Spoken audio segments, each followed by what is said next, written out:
which is huge. You know, in our business, in our industry, we are used to tons. So a rake is 50 or 55 wagons, means that a rake is 3,500 tons of cement. Imagine 4 million tons of CO2 equivalent. It's huge. This is not only the way we produce CO2. We produce CO2 in a lot of ways.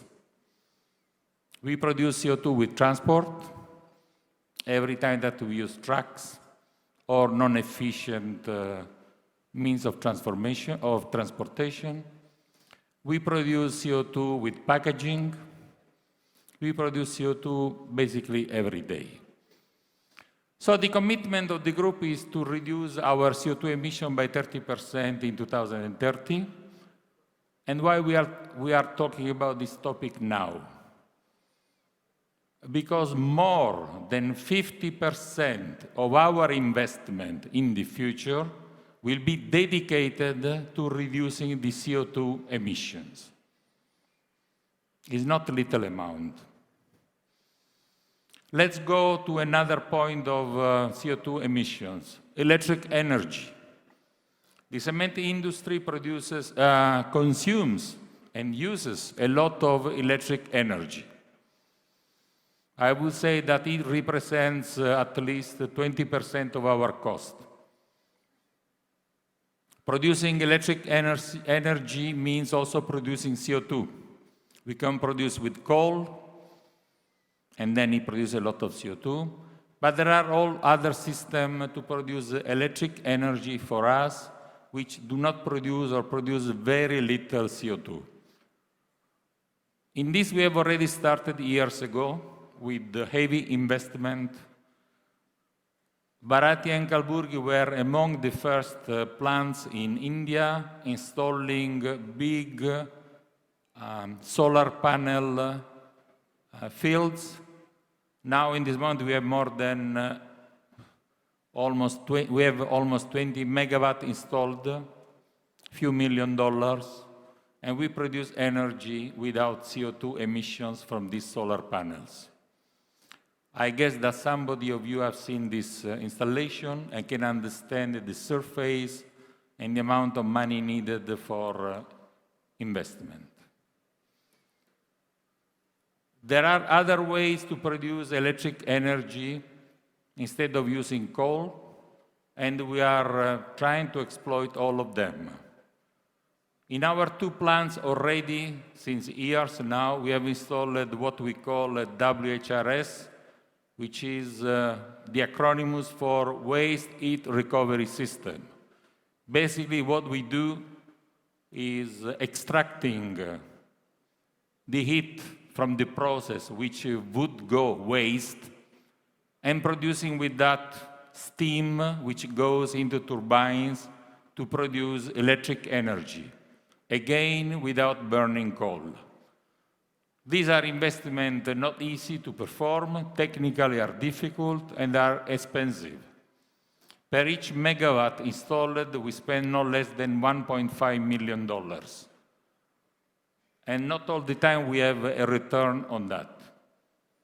What I want to say is that the group Vika and Vika India is committed to the planet and will pursue this objective in the next years to reduce the CO2 emissions. Why I'm talking about CO2 emission to you? As I said before, because we will address 50% of our investment in this field, and because we need also your help. Ravinder already spoke about that. We cannot sell anymore that much OPC. OPC is a cement that intrinsically generates a lot of CO2.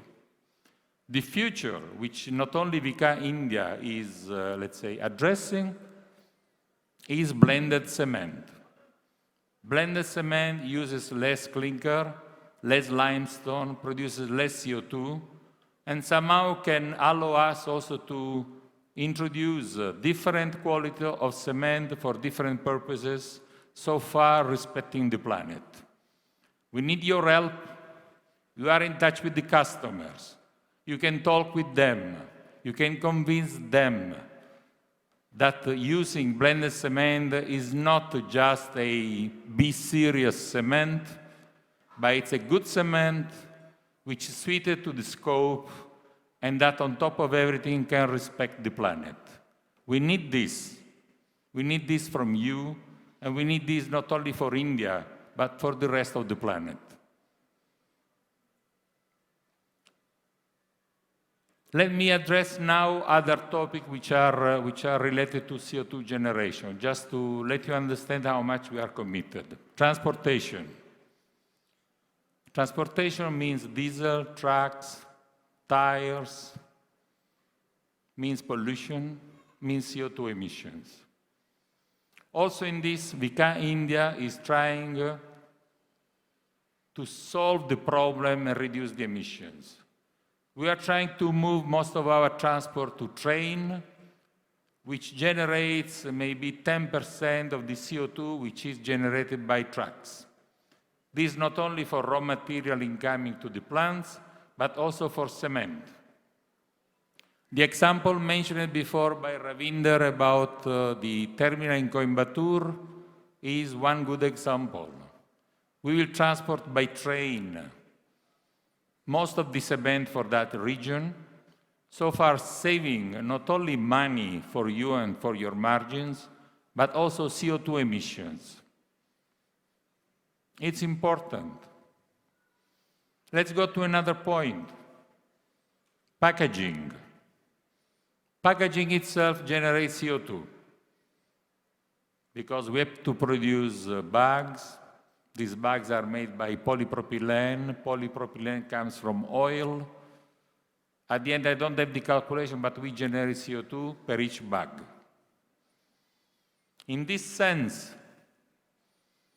switching part of the production into containers which are reusable, like the one that we are going to use in Coimbatore, is a way to reduce the CO2 emissions. So, I don't want to bother you anymore. I want just to close with a little joke, which is, I hope that you are committed like we are in CO2 emissions. This is for the future of our countries. This is for the future of our kids. It's also for our future business. Very soon, companies which are not going to commit in CO2 reduction, they will have troubles. Troubles with financing, troubles with insurances, troubles with customers, troubles with the stakeholders. The big banks, World Bank, national banks, etc., they are not going to fund any more projects or activities if they are not sure that those projects or activities are going to be committed in CO2 emissions. So, we have a big opportunity. We can be maybe one of the leading companies in India in addressing the CO2 issue. We can build and reinforce our image and our brand as a green brand which will be accepted by the customer. The sooner, the better.